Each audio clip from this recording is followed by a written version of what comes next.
My name is Alyssa Milano, and I'm 35 years old. I work as a cosmetic surgeon. 4 years ago, I opened my own clinic. It's a small place, but it's always been my dream. Before that, I worked at a university hospital. Once my medical internship ended, I spent my weekends training in cosmetic surgery. I barely had any time to rest. Since I was a kid, I've always gotten deeply focused on things I cared about, often pushing myself too hard to achieve my goals. When I was preparing for university, I once collapsed on my way to school because of overwork. Training to become a cosmetic surgeon was just as exhausting, but I kept going because I knew it would bring me closer to my dream. My husband, Owen, has supported me through everything. He works in the administrative department of the same hospital and is 6 years younger than me.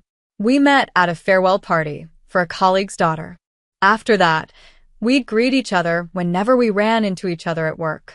Like me, Owen is dedicated and hardworking, but he's also very kind. Life is busy for me. Aside from my work, I've been preparing for my clinic, often sacrificing my sleep. I use all my free time, including my breaks and hours at home, to create the clinic I've always wanted. I rarely eat properly, and when I do, it's usually microwaved meals. One day at the hospital, I felt dizzy and unsteady. Owen saw me wobble and rushed to catch me before I could fall. When he learned about my lifestyle, he became very concerned. He told me, "If you keep this up, you'll collapse, and all your hard work will go to waste. I can't help you with opening your clinic, but I can help take care of your health. Please let me help you." He even offered to come to my house to cook for me. At first, I was surprised by Owen's offer, but I knew that if I kept going the way I was, my body wouldn't hold up much longer. I didn't know much about Owen since we had only spoken a few times, but I had heard from my coworkers what a kind person he was. So I decided to accept his help. Owen turned out to be an amazing cook. His mother is a nutritionist, so he grew up learning about healthy eating. He prepared nutritious meals for me, and the time we spent together, talking and enjoying the food he made, became a source of comfort and healing during my hectic days. The first evening he came to cook dinner for me, we talked a lot. I discovered how well we got along, and time seemed to fly when I was with him.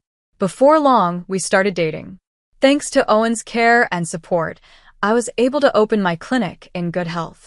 After the clinic was up and running, and my schedule became even busier, we discussed our future and decided to get married.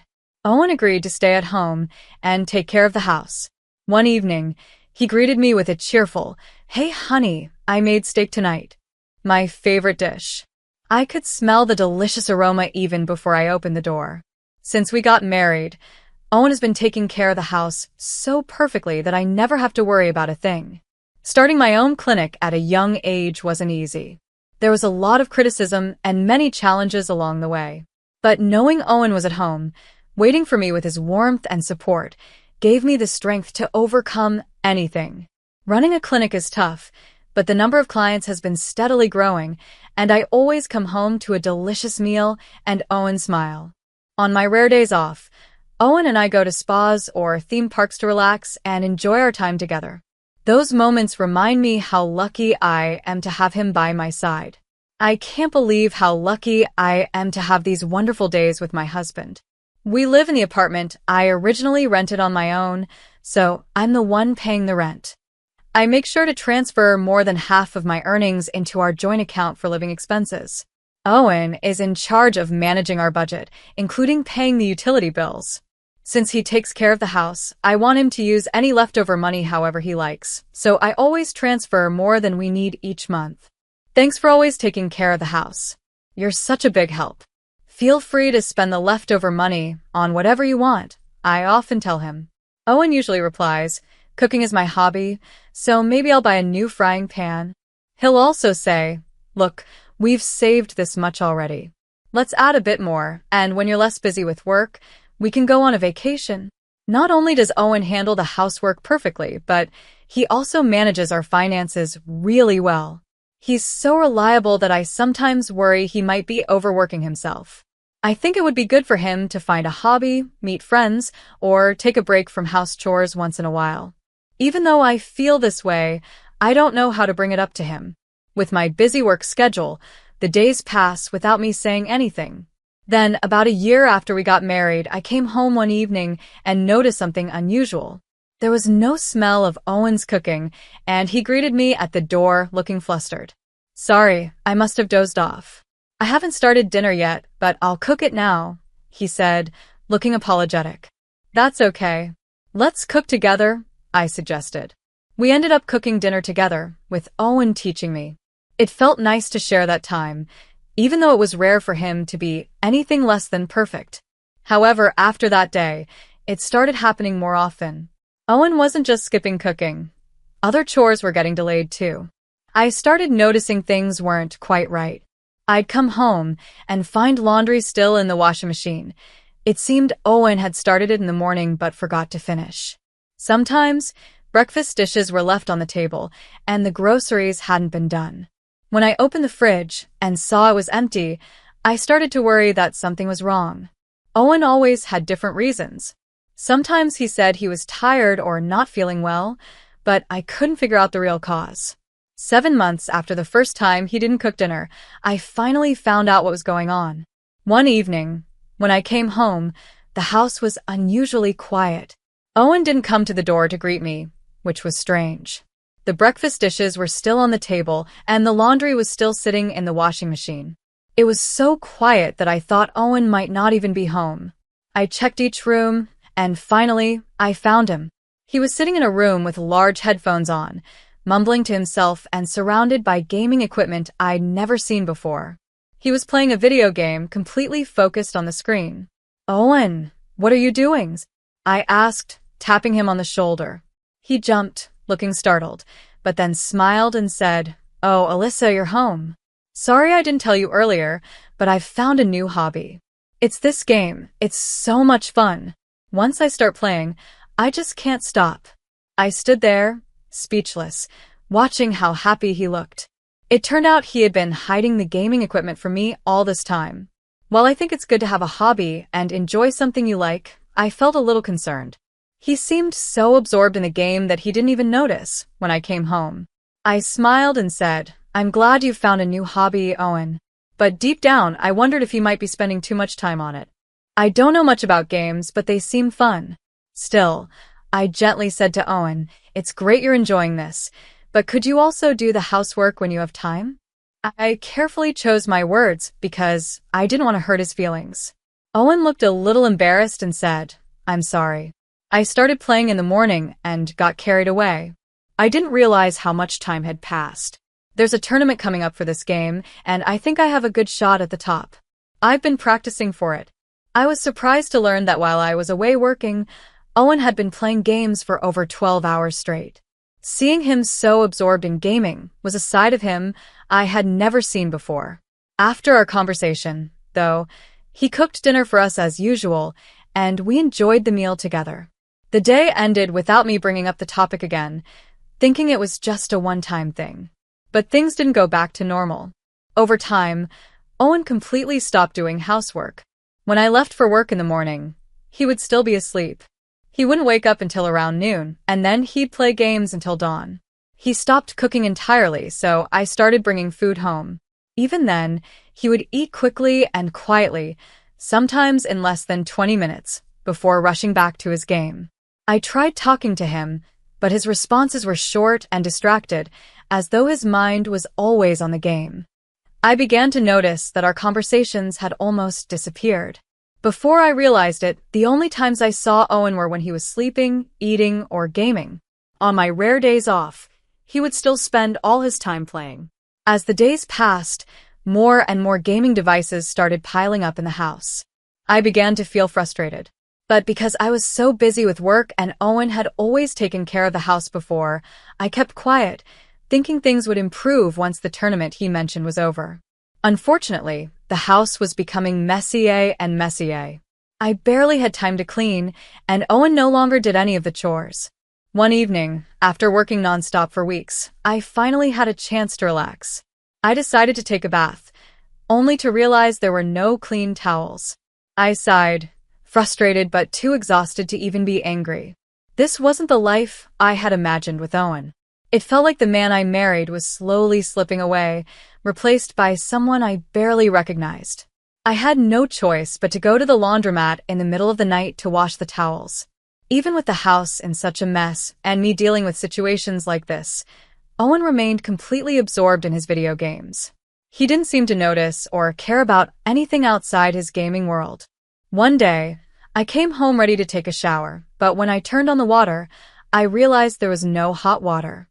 Confused and frustrated, I rushed out, put my clothes back on, and went to check the mail.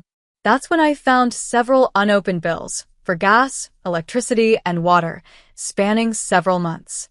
I quickly grabbed the bills and headed out to pay them. It was a freezing cold night, and I couldn't stop shivering as I walked to the payment center. Though the walk wasn't far, it felt like it stretched forever. I started crying, overwhelmed by everything. It felt like the Owen I once knew, the kind, caring man who used to make life easier, was completely gone.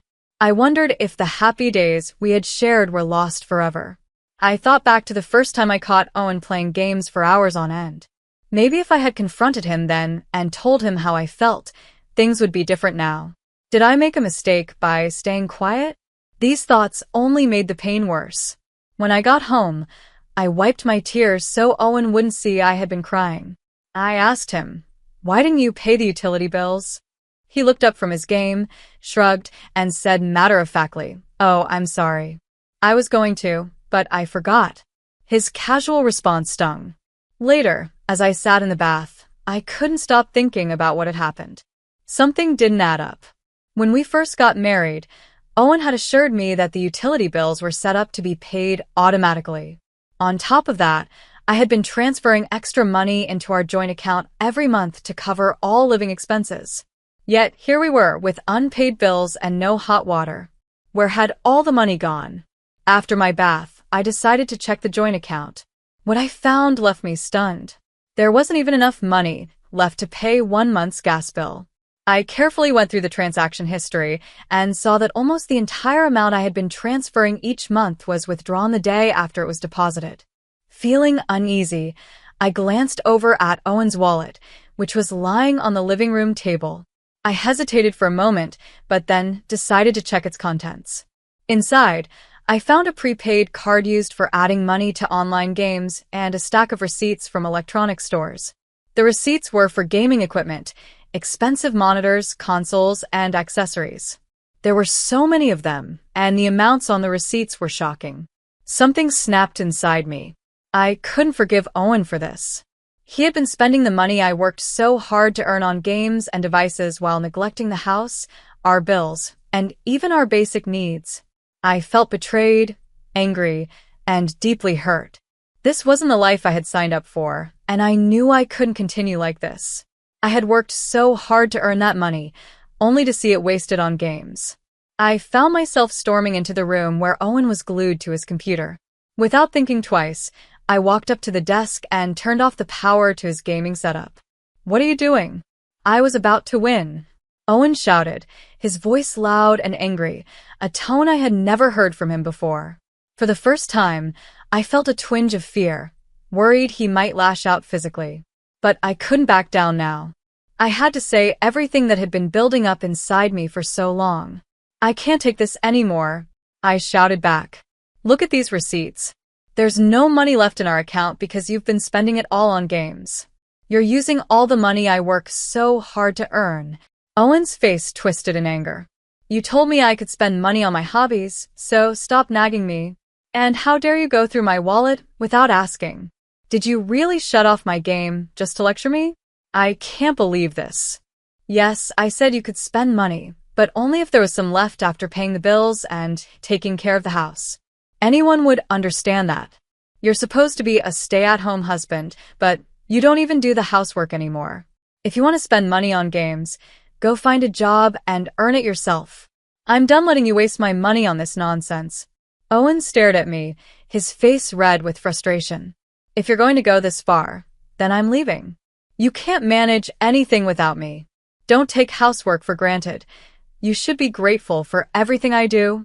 With that, he grabbed his wallet and phone, stormed out of the apartment, and slammed the door behind him. I assumed he went to stay with a friend since his parents lived far away. Once he was gone, I felt a mix of relief and sadness. It was a relief to finally say everything I had been holding back, but I knew this wasn't the end. Owen would likely come back when he wanted to play his games again, or when he ran out of money. I doubted he would return as a changed man. As far as I could tell, he needed his games more than he needed me. I couldn't forgive him for that. The next day, I had a day off, and I decided to take action. First, I sold all of Owen's gaming equipment. Then, I went to the local office to get divorce papers. I packed the rest of Owen's belongings and shipped them to his parents' house along with the papers, already signed on my side. I canceled the lease on the apartment, which was in my name, and started looking for a new place to live. I also contacted a moving company to help with the transition. A few days later, I moved into my new apartment. Standing in the empty space of my old home, I said a silent goodbye, feeling a mix of closure and liberation. I went to the bank and closed the joint account for our living expenses, which was also under my name. With everything done, I finally felt a sense of peace. It wasn't the life I had envisioned, but it was a fresh start, and for the first time in a long while, I felt like I could breathe again. I was ready to move forward, leaving behind the mess that Owen and his obsession with games had created. The day after I canceled our joint account, I felt a sense of relief. That was the day when the living expenses were usually deposited. In the morning, as I arrived at work at the clinic, my phone began ringing. Owen was calling repeatedly, but I ignored him because I was busy with patients. The calls came so frequently that my phone's battery died before noon. After finishing work in the evening, I turned my phone back on and saw another incoming call from Owen. This time, I answered. He was yelling. I can't access the account or get into the apartment. Mom called me too. What did you send her? Calmly, I replied, I've moved. There's no home for you to return to anymore. I sent your belongings and the divorce papers to your parents' house. Make sure to look through everything when you get there. Owen sounded shocked. What do you mean? We never talked about divorce. I don't even have a job. How can you do this? You can't access the account because I canceled it, I said firmly. You should start looking for a job, Owen. I'll also be requesting compensation for all the money you wasted. Goodbye. I could hear him shouting something as I hung up, but I didn't bother listening. For the first time in months, I felt unburdened. To celebrate, I decided to visit a bar I used to frequent during my medical internship. I let myself unwind and enjoy the evening, drinking as much as I wanted. A few days later, I worked late at the clinic. Exhausted, I stepped outside only to find Owen and his parents waiting for me. I froze as they approached me. Owen's parents immediately started apologizing. We're so sorry for what Owen has done to you, his mother said.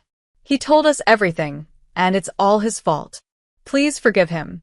He made a mistake, but for a year, he managed the housework well. He just gave into temptation, but it won't happen again. Owen stood between them, crying. I'm sorry. I'll do the housework again. Please give me another chance. I sighed, keeping my tone firm. I'm sorry, but I have no intention of forgiving him. I've been working late and am exhausted. Please leave. Owen's tears intensified. I'll change, I promise. I'll do everything right this time. I don't need you to do the housework anymore, I replied coldly. I've already made up my mind. Please sign the divorce papers. If you find work, you'll be able to spend your own money on whatever you want. Suddenly, Owen's attitude shifted. His sorrow turned to anger. Where are my gaming devices? What did you do with them? He demanded. Oh, those? I sold them, I said without hesitation. Why don't you find a job and buy them back? His face turned red with rage. You've got to be kidding me, he screamed, his voice echoing in the quiet night. His true colors were on full display now. Angry, selfish, and entitled. I stood my ground. No, Owen. You're the one who's kidding yourself. Did you really think I'd let this go on forever? Owen's parents looked shocked as he continued yelling. But I was done. I turned and walked away, leaving Owen and his anger behind. It was clear to me that the person I thought I knew was long gone, and I wasn't going to waste any more of my life waiting for him to change. One day, after Owen left, I turned on his computer. To my surprise, it automatically signed into his WhatsApp account, something he must have set up himself. When Owen saw me, he looked nervous. "What's wrong?" he asked hesitantly. "I see you've been messaging a lot of girls I've never heard of," I said, keeping my tone calm but firm. "I've read all the messages. Some of these conversations started right after we got married. Do you want me to read them out loud?" Wait a second." Owen stammered, panic written all over his face. At that moment, his parents seemed to catch on to what was happening. Their expressions turned from concern to fury. "What's the meaning of this?" his mother demanded. Owen tried to explain. No, it's not what it looks like. I can explain." But the truth was clear. I looked directly at him and said, "You let multiple women into our home while I was at work, didn't you? One of them liked gaming, and that's how your obsession with games started. Am I wrong?" Owen was silent, unable to deny it. "Well," I continued, "my lawyer will be contacting you soon. Good night." With that, I turned and walked away, not wanting to cause a scene outside my clinic so late at night. Owen tried to follow me, but his father grabbed him and pulled him back into their car. Over the next few months, we dealt with everything through our lawyers. It took time, but I finally got the divorce. I was also able to request that Owen pay back the money he wasted, along with compensation for everything I had gone through. I heard from mutual acquaintances that Owen's parents insisted he find a job, but he kept trying to meet new women through gaming. They eventually limited his access to devices, treating him like a child with strict rules. As for me, my clinic has been thriving. Up until now, I've been the only surgeon working there, but with new clients coming in every day, I was finally able to hire another surgeon. This allowed me to reduce my working hours slightly and gave me time to focus on myself. I started cooking at home, something I hadn't done in years. Although I made plenty of mistakes at first, I felt myself improving little by little. Cooking became something I looked forward to, and I'm even considering joining a cooking class when I can find more time. Life after Owen hasn't been easy, but it's been worth it. I've learned to prioritize myself and the things that truly make me happy. Each day feels like a step toward a brighter, more fulfilling future.